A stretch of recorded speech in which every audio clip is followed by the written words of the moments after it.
Ah Laurie, wesh, ça va ou quoi? Ah ça fait longtemps. Tu sais, Valentin, on était au lycée ensemble. On est sortis ensemble. Ouais. On se connaît, enfin. Mais si, putain, waouh, t'as changé depuis. T'es vachement plus fraîche, hein. Ouais, sinon, ça dit quoi? Oh là, mais non, pas du tout, je veux pas lui parler. Bah, ça dit rien, c'est. Enfin, la routine. Ah ouais, putain, comme moi. Ah ouais. Trop connecté, c'est une dinguerie. Ah, c'est ouf. Et Toi aussi, tu respires. Ouais, putain. Oh putain, un truc de dingue, ça nous fait un point commun. C'est une dinguerie. Je te jure, je pense qu'il faudrait qu'on teste un truc, qu'on réessaye. J'avoue, je sais pas pourquoi on l'a rompu. Ok, ouais, enfin, je suis pas sûre que c'est une bonne idée. Ah ouais? Et parce que quoi, t'as un mec? Peut-être que si je lui dis que j'ai un copain, il va me laisser tranquille. Ouais, j'ai un copain. Arrête Laurie, pas à moi. Je sais très bien. T'es à moi maintenant. Je suis pas sûre que c'est ce que je veux être à toi.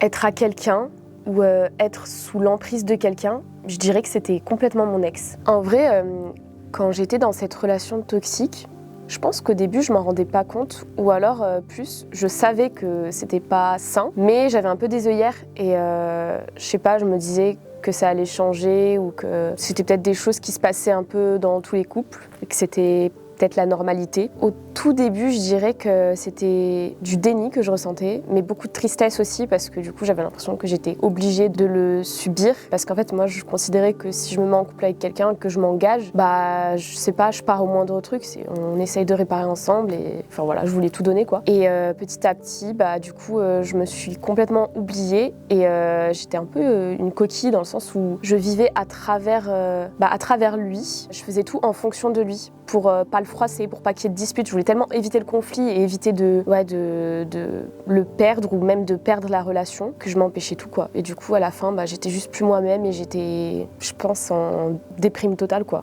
Dans la relation, les principales choses qui ont fait que j'ai remarqué que c'était toxique, c'est que au moindre truc qui concernait un garçon, fallait que je me justifie pendant des heures. Du coup comme je suis créatrice de contenu, ça m'arrive aussi régulièrement d'avoir des événements d'influence. Dès que je parlais d'aller à des événements comme ça et tout, il fallait que je lui dise ce qu'il y avait, il fallait parfois que j'envoie des photos pour prouver que j'étais bien à cet endroit-là et pas avec un autre garçon. Et pareil, je devais répondre très rapidement aux messages. Si je répondais pas rapidement, j'avais des questionnements pour savoir si j'étais avec quelqu'un d'autre. J'avais des réflexions aussi des fois sur mes habits, sur ma façon de m'habiller. Si je sortais que j'avais une jupe ou que bref j'étais féminine, il y avait des trucs du genre pourquoi tu sors habillée comme ça, tu veux attirer l'attention, enfin des trucs qui font pas plaisir et qui baissent un peu l'estime de soi-même. Et du coup c'est terrible ce que je vais dire là, mais en fait il y a des fois où j'avais vraiment envie de mettre des jupes, mais je savais par exemple que je devais partir dans 20 minutes et que s'il me voyait avec la jupe, j'allais devoir le rassurer ou lui parler pendant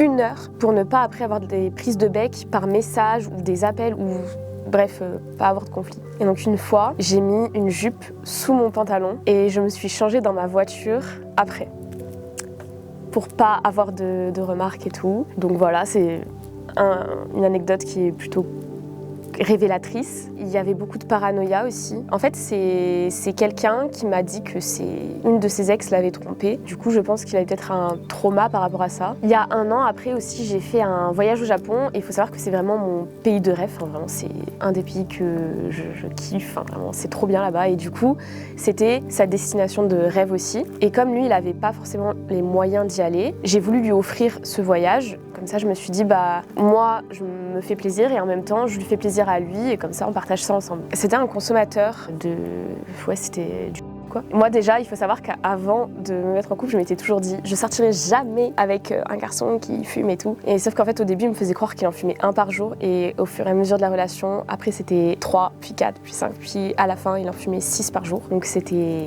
beaucoup. Arrive le voyage, mets les pieds à Tokyo. Déjà, pendant le vol, je sentais qu'il était tendu comme jamais. Et donc, je marchais sur des œufs. Je faisais tout pour vraiment ne pas le froisser parce que je savais que le moindre truc, il allait faire une tempête émotionnelle du turfu et que j'allais souffrir. Enfin, ça allait être terrible, quoi. On est rentré à l'hôtel et il a fait une crise de paranoïa par rapport à ses amis. Parce qu'en fait, il m'avait dit la semaine d'avant que ses amis partaient en Espagne. Et on était dans la chambre d'hôtel et tout. Et il regarde un snap de ses amis. Je dis, ah, c'est tes potes et tout, alors ils profitent bien de leurs vacances en Espagne. Et en fait, là, il pète un câble et me dit, comment tu sais qu'ils sont en Espagne? Et je dis, bah, c'est toi qui me l'as dit et tout. Tu me l'as dit la semaine dernière qu'ils partaient en Espagne. Et en fait, il s'en souvenait pas. Et cumulé avec le fait qu'il avait pas fumé de toute la journée, il est devenu complètement parano. Il a pété un câble, il s'est levé. Il m'a poussé sur le lit et m'a dit, avec qui tu sors de mon groupe de potes? C'est avec qui que tu me trompes? Et là, du coup, je regarde, je fais, mais comment tu peux en arriver à cette conclusion? Et après, en fait, il a hurlé, il m'a insulté, de grosses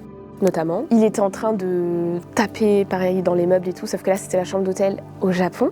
De se donner des coups jusqu'à avoir des bleus et tout et dire mais je suis vraiment une grosse merde et tout. Et du coup, moi, c'était moi au final qui le rassurait. C'était moi du coup qui était là, qui disait mais non, arrête. Et je devais le retenir pour pas qu'il se frappe lui-même. Bref, voilà, c'est des trucs comme ça. C'est horrible ce que je vais dire. Mais le déclic pour partir et pour me dire c'est vraiment pas normal, il faut que je parte, je l'ai eu parce que j'ai vu une amie à moi vivre ce que je vis tous les jours. En fait, c'était ma meilleure amie du coup. C'est un jour où il y a eu une dispute et là je crois que c'était la dispute de trop, mais vraiment la dispute de trop. Je lui ai envoyé un message un peu inquiétant, ou bref, voilà. Et elle du coup, elle a directement fait la route pour venir. Pardon. En fait, j'en ai jamais reparlé, du coup ça me fait bizarre, je m'attendais pas à pleurer. Et donc j'habitais avec mon ex à l'époque. Et en fait, elle a sonné à la porte et moi j'étais juste pas en état d'ouvrir la porte. Enfin bref, je vais pas dans les détails, mais j'étais pas en état. Et du coup, c'est mon ex qui lui a ouvert. Et le premier truc qu'elle a dit, c'est elle est où Laurie? Et lui, il lui répond je sais pas, je crois qu'elle est partie. Et alors que j'étais là en fait. Et en fait, j'étais dans un endroit et tout. En fait, j'avais pas la force de parler et tout, donc juste j'étais. Bref. Et du coup, elle me cherchait partout et tout. Et en fait, une fois qu'elle m'a trouvée, en fait, on n'a pas compris pourquoi mon ex lui a pas dit où j'étais et il pensait que j'étais partie et qu'en fait j'étais avec le voisin. Enfin, il s'était fait encore des films et tout et il m'a envoyé des messages pour me dire du coup que j'étais une et que je le trompais probablement avec l'un des voisins ou je sais pas quoi ou avec avec un autre mec. Bref, donc il était déjà encore dans son délire alors que moi j'étais au plus mal. Et donc il y avait ma meilleure amie à la maison. Il a fait une crise devant ma meilleure amie et j'ai vu sa réaction, j'ai vu comment elle était, j'ai vu à quel point elle avait peur et en fait à mon habitude, on s'est enfermé juste dans la chambre à ce moment-là. Moi j'ai fermé à clé et elle s'est mise devant la porte et elle tremblait parce que lui en fait il tapait sur la porte, il m'insultait, il hurlait des trucs, je sais même plus ce qu'il disait. Et du coup, ma meilleure amie tremblait. Et c'est là qu'en fait, quand je l'ai vue dans cet état-là, qu'elle avait peur, qu'elle était terrifiée et qu'elle était au plus mal, que je me suis dit, mais en fait, c'est pas normal. Enfin, je me suis dit, la pauvre, elle a l'air d'aller tellement mal. Et en fait, je me disais, mais moi je vis ça au quotidien. Et je pense que c'est le fait de la voir aussi. En fait, je sais pas, c'est le fait de voir mes proches comme ça. Je me suis dit maintenant qu'elle a vu ce que je vis, je peux pas la laisser avec ça sur la conscience. De se dire que je vais vivre ça tout le temps maintenant en fait. Maintenant qu'elle le sait, qu'elle voit quoi. Et du coup, je pense que c'est elle qui m'a donné la force de partir. Et ce jour-là, du coup, je lui ai dit je pars, je veux plus te voir et tout. Tu rentres chez ta maman, je l'appelle, tu fais tes valises et tu ne reviens plus jamais. C'est terminé quoi. Et voilà. Ça s'est terminé comme ça et c'est grâce à elle du coup que j'ai pris cette décision et c'est elle qui m'a donné la force. Voilà.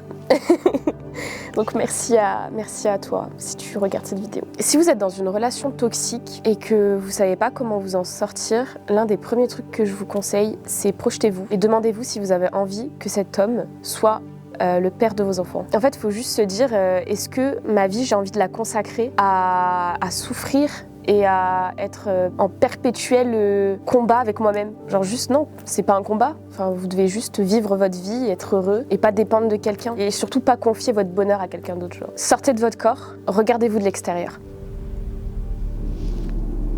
De toute façon, Laurie, tu sais que je vais pas te faire de mal, je peux faire confiance. Je suis pas méchant. Non mais je dis pas que t'es méchant, mais c'est juste que j'ai pas envie de sortir avec toi, c'est tout. Alors là, celle-là, on l'avait jamais faite. J'ai juste pas envie d'être avec toi, je vais pas me forcer à t'apprécier. C'est pas méchant. Non mais tu sais quoi, vas-y, je m'en fous complètement. De toute façon, tu sais quoi, tu ressembles à une anorexie quand déjà t'es sortie de l'hôpital. Et la vie de ma mère, tu sais quoi, t'es ignoble. Et regarde-toi dans un miroir la prochaine fois, sérieux, t'es ignoble.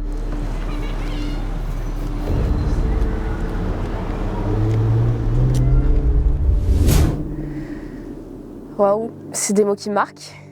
et surtout des mots que j'ai trop souvent entendus au collège. Le harcèlement que j'ai vécu, c'était plus du harcèlement par rapport à ma personnalité, mais aussi par rapport à mon physique. Donc c'était des insultes verbales, très souvent des moqueries. Enfin, l'une des choses que j'ai ressenties, c'est un petit peu le sentiment d'être seule avec tout ça, parce que du coup j'avais l'impression que personne se rendait compte que ce que je vivais c'était pas normal, et en fait je comptais un peu sur les autres pour me défendre, et après j'ai compris qu'en fait on peut compter principalement que sur soi-même certaines fois, et qu'il faut savoir se défendre soi-même et pas attendre des autres qui le fassent pour nous, quoi. Petit à petit j'ai réussi à passer outre tout ça et à en guérir. Et la technique que j'ai utilisée, c'est l'autodérision. En fait, j'ai appris à ne plus prendre les choses au sérieux, quelquefois à rentrer dans leur jeu. Par exemple, on faisait des remarques, je sais pas, sur mon poids, parce qu'à l'époque, j'étais très mince. Pourtant, je mangeais beaucoup, hein, vraiment comme un ogre, mais j'étais comme ça. Et du coup, c'était « Ah, t'es anorexique et tout ». Et je disais « Bah ouais, je suis anorexique et tout, je sors d'hospitalisation là de 5 mois ». Et puis, je rentrais dans leur jeu, en fait. Et puis après, je rigolais, je disais « Non, je déconne, je suis pas anorexique, ça... je serais pas là sinon ». Enfin voilà. En fait, je pense que c'est le fait de rigoler avec eux et juste des fois de leur montrer un peu l'absurdité de ce qu'ils disaient qui m'a aidée à m'en sortir. Et en fait, petit à petit, quand les gens ils ont vu que je réagissais en rigolant ou que juste je rentrais dans leur jeu ou que des fois juste ça m'atteignait pas, ils ont arrêté bizarrement. Parce qu'en fait, ils se sont dit, je pense, ah ok, c'est ok pour ça. Enfin, je sais pas. Je sais pas pourquoi ils ont arrêté, mais en tout cas, ça les a calmés, quoi. Donc c'est vraiment prendre les choses avec humour, rigoler de ça, finalement. Pas être dans l'attaque, juste en rire et savoir dédramatiser la situation. Le conseil que je donnerais pour les personnes qui se font harceler, c'est déjà de pas rester seule. Moi, je sais que d'être entourée, d'être avec des amis et des fois d'en parler, ça m'aidait parce que mes amis pouvaient me dire, par exemple, c'est pas vrai, tu n'es pas comme ça. Et en fait, ils te remontent le moral et en plus, ils te permettent aussi d'extérioriser. Donc, faut pas rester seul, faut en parler, faut avoir un confident, faut avoir quelqu'un. Que ce soit par exemple un membre de ta famille, un ami ou par exemple l'infirmière scolaire, la CPE, peu importe, un adulte ou juste quelqu'un de ton âge qui peut t'aider et te permettre d'extérioriser. Voilà, ne restez pas seul. Et après, je dirais, essayez de pas vous dire que c'est une fatalité. Je sais pas, imaginons, vous êtes comme moi, vous êtes super mince, vous avez par exemple un complexe sur votre poids, vous le savez. Vous vous regardez dans votre miroir, vous savez, par exemple, moi je savais à l'époque que j'étais très mince. Et du coup, quand on vous le dit, juste faites prendre conscience aux autres, ouais, je sais,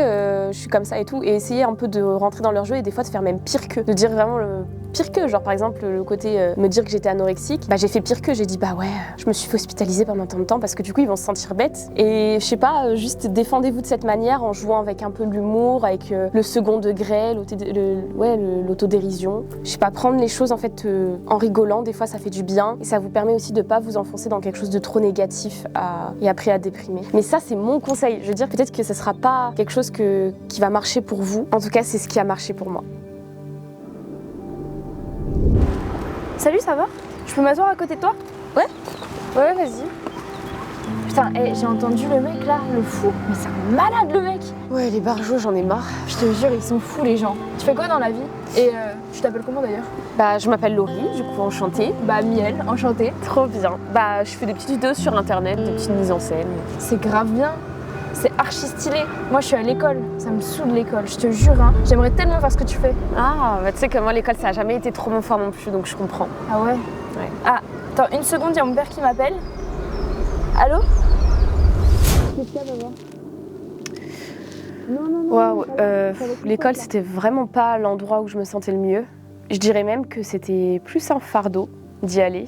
Ce que j'aimais pas dans l'école, je pense que c'est que je me sentais pas stimulée. Je m'ennuyais beaucoup. Ce qu'on m'apprenait à l'école, c'était pas forcément des choses qui m'intéressaient. J'avais d'énormes difficultés à apprendre des choses du coup que je trouvais inintéressantes. Parce que du coup, j'arrivais pas. J'avais pas envie. Donc ça a été une bataille avec mes parents parce que du coup, mes parents, ils me surveillaient pour être sûrs que je faisais bien mes devoirs. Ils ont toujours été dans la bienveillance parce qu'ils voulaient mon bien. Mais du coup, ça a été une bataille pour eux parce que vraiment, je faisais tout pour ne pas faire ce qui ne m'intéressait pas, ce que je ne voulais pas faire. J'étais très têtue, à tel point, mon père, il me donnait par exemple 2 heures pour réviser une leçon, et quand j'avais fini, après il venait m'interroger. Et en fait, j'avais élaboré une technique, c'est que dans ma chambre, j'avais accroché des antisèches, caché des antisèches dans les pièces, et en fait, je me baladais dans la pièce, et quand il me posait les questions, j'allais lire les antisèches.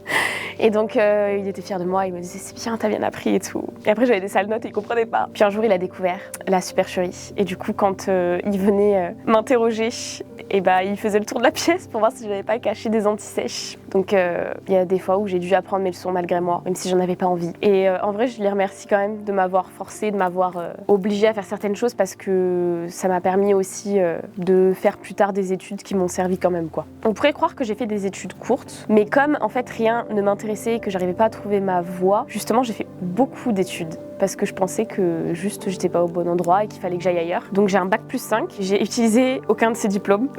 Donc il y a juste le dernier que j'ai passé qui m'a quand même servi mais que j'utilise pas actuellement, qui me sert pas dans l'instant T. C'est un bachelor réalisateur-monteur. Enfin des études qui m'ont plu à ce moment-là. Du coup moi je pense qu'on peut réussir malgré tout si on n'a pas forcément les diplômes pour. À l'heure actuelle je trouve que c'est très facile de se former soi-même. Personnellement j'ai appris à faire du montage, à manier une caméra et à écrire des scripts grâce à internet, grâce à YouTube. Et j'ai commencé quand j'avais 12 ans et aujourd'hui je fais des fictions sur internet, j'ai ma communauté, je peux vivre de ça. Je suis très heureuse d'ailleurs, merci à ma communauté. C'est pour vous dire, vous n'avez pas forcément besoin de faire des grandes études, vous pouvez vous former en autodidacte sur certains sujets. Je vous incite pas à arrêter l'école, mais sachez que par exemple si vous êtes dans une phase où ça va pas, sur internet il y a vraiment énormément de ressources donc on peut facilement apprendre.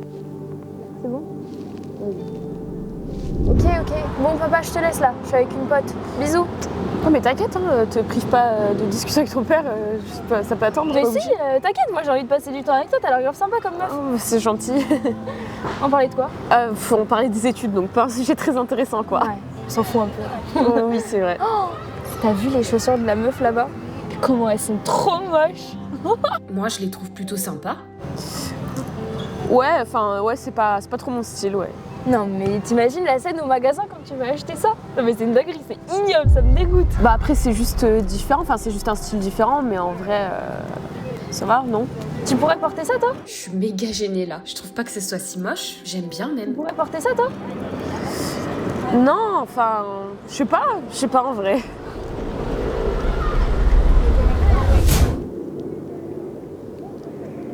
La peur de dire ce que je pense, éviter le conflit, c'est vraiment quelque chose qui m'a accompagnée très longtemps dans ma vie. Pourquoi j'ai longtemps eu peur de dire ce que je pensais? C'était surtout pour éviter le conflit, aussi par rapport au regard des autres. J'avais peur de ne pas être acceptée ou d'être jugée pour ce que je pensais. Et longtemps, du coup, je gardais les choses pour moi. Ou alors, je les formulais mal, je disais pas les choses de la bonne manière parce que justement je voulais éviter le conflit, donc je disais pas les choses, je disais pas l'entière vérité pour éviter justement les embrouilles et ça m'a apporté quand même préjudice. Je dirais que ça m'a apporté préjudice parce que en fait quand on garde les choses en soi et qu'on dit pas ce qu'on pense, on a une petite graine qui se forme dans notre tête et dans notre cœur. Et en fait, petit à petit, la personne concernée, elle va faire des actions qui vont nourrir cette graine. Donc on va garder encore plus, on va accumuler.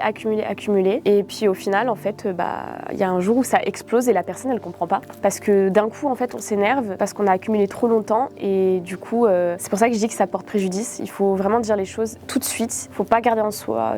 Il faut être honnête parce que c'est aussi là qu'on crée les relations les plus authentiques, je trouve. Parce que si t'es pas honnête avec les gens que t'aimes et que même avec toi-même, du coup, t'es pas honnête et que tu respectes pas tes valeurs, tu vas pas créer une relation qui va être saine avec ton ami ou qui va réellement t'épanouir, quoi. N'ayez pas peur de dire les choses parce que c'est souvent quand on les dit pas qu'il y a le plus de conflits.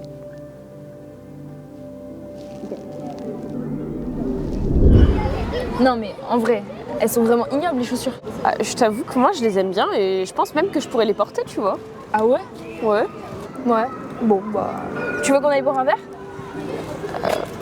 Je t'avoue que j'ai pas trop le temps parce que je dois travailler, mais c'était trop cool de se voir. Ok, je comprends, t'inquiète. En tout cas, ravie de t'avoir rencontré. Mais ouais, je suis grave contente moi aussi.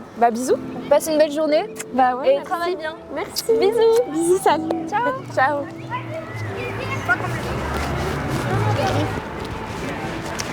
Fais-toi toujours passer en priorité.